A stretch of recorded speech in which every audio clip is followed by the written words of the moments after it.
been asking me to give my historical opinion on what is going on between Ukraine and Russia, and this is what I will say. History repeats itself for one reason. Life is like an examination. The universe gives you lessons, then during retrogrades, you get tested. If you pass, you move to the next class. If you fail, you repeat. I want you to be keen and observe the synchronicities.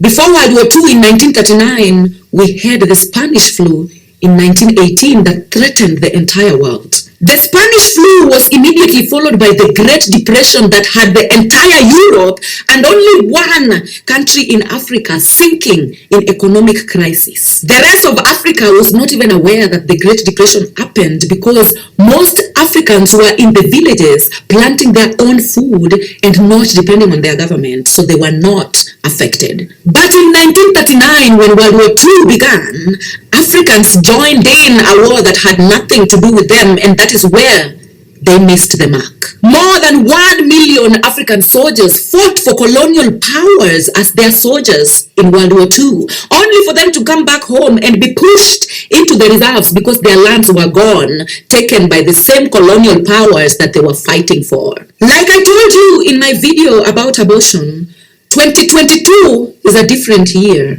It is the year that humanity is being tested to see if we repeat the same mistakes that we did in the past. Without getting deep into the Soviet Union and the NATO fracas, because it is the same old ego bullshit, I want you to know that 2022 is the year that humanity is going to be split into two extremes. Even the children born this year are coming in to those two extremes. 2022 is the year we will have people experiencing extreme chaos and disasters, and at the same time we will have people experiencing extreme peace and prosperity. So it's upon you to choose which side you want to be on. As an Afro-descendant, your main focus should be yourself.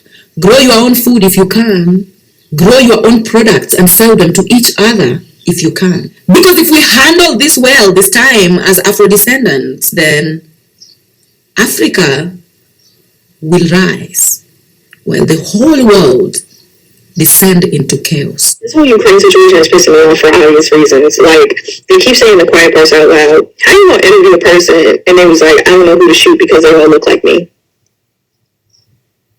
You're saying the quiet part out loud, sir. And then, during a literal war, a literal crisis, people still find time to do racism. Like, you think now is the time for you to not allow Black people to, get on the train cars or even allow them into a country because they are Black, while you are allowing the white people to move freely and get the fuck out and run from the war.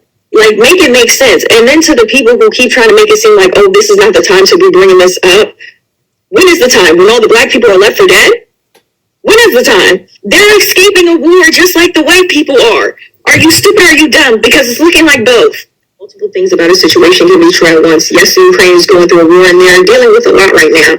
But also, Black people are still dealing with a lot because on top of the war, they are dealing with racism.